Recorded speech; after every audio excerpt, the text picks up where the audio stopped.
Hi guys, this is Nia. Welcome back to my channel. Today I will be painting a wintry pine scene that I will be using for a Christmas card, but this illustration would also be great as a painting by itself.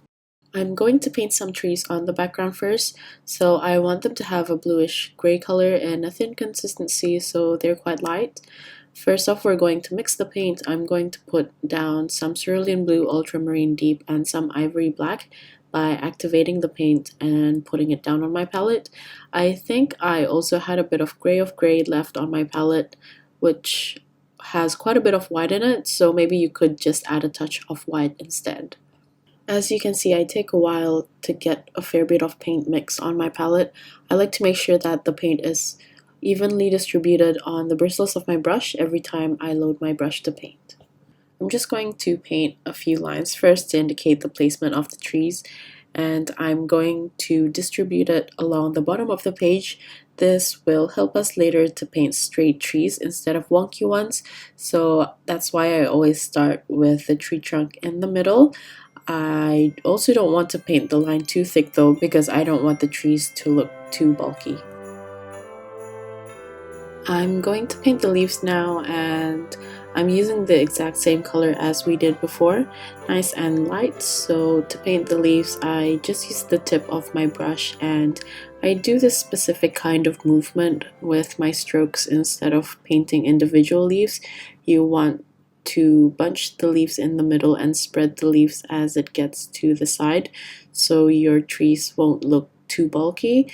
You also want to keep in mind that the top of the tree is thinner than the bottom, but for this specific one, I also want this to be quite tall looking, so I won't paint the branches and the leaves too wide. I'll show you how to practice this with pencil or pen first before using your brush, and hopefully the strokes will look more visible and you guys can understand it a little bit more. Okay, so we're going to start the same way as the painting. I'm drawing out the line in the middle first to indicate the center of the tree. This will help you visualize a straight tree from the very beginning, and we're just going to draw the simplest silhouette of the tree, which is a triangular shape where the top comes to a point and the bottom is a bit wider. Now with this silhouette, we're going to divide this up again into smaller sections of the branches and the leaves, which will also roughly look like smaller triangles, but much wider along the bottom because the branches are sticking out. Notice that not all the triangles have to keep getting bigger as it gets towards the bottom. Mostly it does, but some of them I kept smaller. I've drawn out some triangles that does not touch the tip of the silhouette. This will make the tree look more sparse and less bulky, so it creates more movement to the painting. As long as you follow the largest silhouette roughly, it should be fine. Once you understand the silhouettes, we're going to draw out an even more detailed silhouette by including some of the leaf and branch textures, but keeping in mind the triangular composition and also not to make the tree look too wide towards the bottom. Notice I'm keeping some of the sections smaller than the actual width to give some negative space to the branches, and this would make your tree look much more natural. Always keep those basic shapes in mind while painting, so your strokes would land at the right areas and also at the right direction. Now these are the strokes that I make while I use my brush to get the pine tree texture. I barely ever do completely straight lines. Instead, the lines that I make are curves.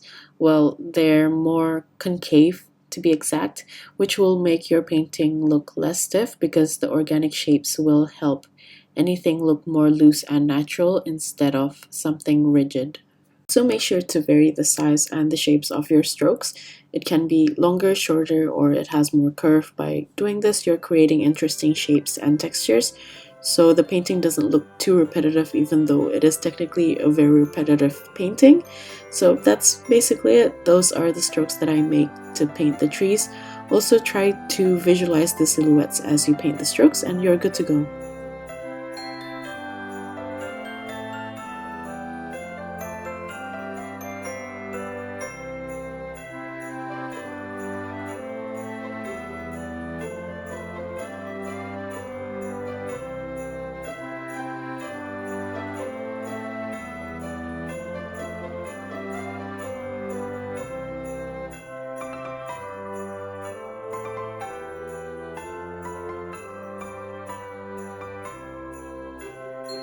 I tried including the color mixing as much as I could in this video, so hopefully you get a better understanding of how I use my colors. Basically, you can see that I have two colors mixed on my palette. At the top is more of the grayish blue and the bottom a brighter blue color, which is a mixture of cerulean blue and the ultramarine deep without the black. I like to keep different colors that I'm planning to mix separately in the palette, and yet they're still close by, so time to time I like to add on from either of the mixed paint. But also, as I'm painting the section, sometimes I'm also switching colors from the grayish blue to the brighter blue color. This way you have different vibrancies of hues randomly placed, and I think it makes the painting come to life. I think that's one of the things that makes a painting different to a photograph, is because we are able to create texture by manipulating our own medium and also creating our own colors to evoke certain atmosphere. Like this one, I want the image to look cold and wintry, so I'm using cool colors instead of more green colors. Not that you can't manipulate colors in photos, but I find that digital work sometimes loses its human touch. At least that's what I felt when I did graphic design in uni. But anyway, that's another story. Getting back to the point, I think the color switching will look much more visible as we get to the foreground, which we will do quite soon. I will be mixing some green hues, like Viridian hue, into the mixture, so you can probably see more of a difference in the color switch, hopefully.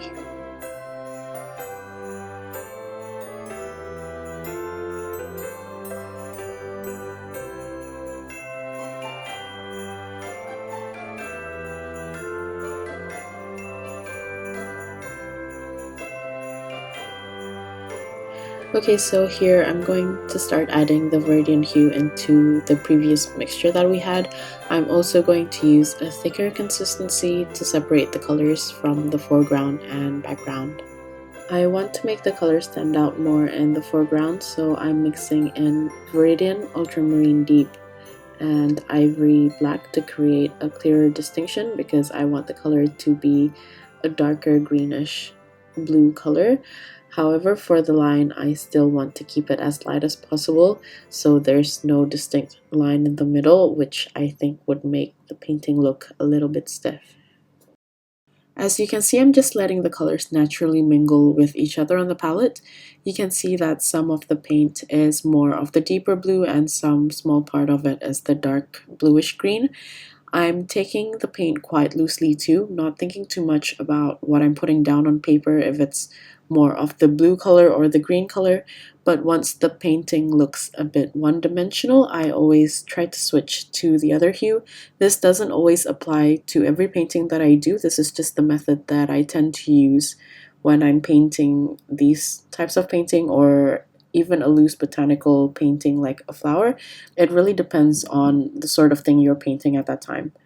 I mean, a lot of this comes down to your natural instinct too, and whatever people create, even though they follow the same tutorial, might turn out very different to one another, because one thing that you can't have full control is your muscle memory and your perception of the painting.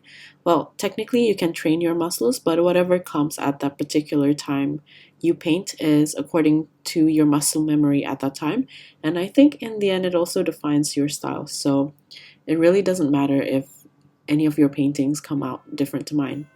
Anyway, I think I'll leave you guys to it now, and I'm also speeding up this painting a bit because it's quite repetitive. I think once you get the basic idea of how to paint the tree, you can just make your own composition and placement according to your liking.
Okay, so we're close to finishing. Once you have the basic composition and you see some holes here and there, you may fill it up with more trees.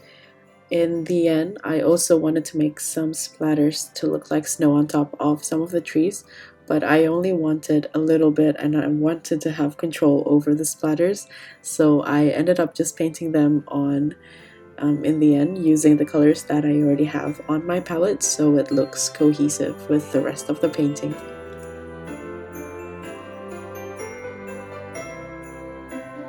Since I want to turn this painting into a card and I'm not great with hand lettering, I just wrote the words with pencil first very roughly and I went over it again with a brush pen. And by the way, I'm using roughly an A6 size paper, and of course you can adjust to any size you want. This painting would also look great in a landscape composition. You can even double the size up as an A5 instead of an A6 and then fold it to have a proper A6 card. Yeah, so that's it. That's the finished card. I hope you guys enjoyed watching this tutorial or DIY. But before we finish the video, I also want to announce my latest class on Skillshare. I posted a painting of a fruit tart on Instagram and a subscriber asked me if I'm going to make a Skillshare class on it. And yes, so it's published now. The class is over an hour long and it's built as a paint along because it's quite complex painting, but I tried breaking it down to understandable steps and lessons. So if any of you are interested, it's now out on Skillshare. If you're not a member of Skillshare yet, but you're interested in joining, I'll also leave an affiliate link for you to get 2 months free subscription on the description box below. So thank you again for watching till the end. I hope you guys enjoyed this video and learned something new, and I'll see you at the next one. Bye!